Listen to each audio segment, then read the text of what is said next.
Welcome to the Clipper channel, and in today's video I'm going to show you how to get unlimited animations on Microsoft PowerPoint.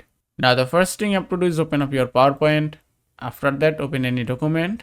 Now if you want to add any animation, just click on Animations tab, and here you can see animation. So just click here. Here you can find so many animations, style or category. Also, if I click on Add Animation option, you can also find animation from here. Now here you can see animation category, entrance, emphasis, exit, motion paths. So if you want to get unlimited animation, just scroll down, and at the bottom you can see more animations option. So just select any category and that's it. You can see basic, subtle, moderate, exciting, and here you can find so many animations option. So if I select basic and then click on OK and then click on preview, and that's it. You can see it's added successfully.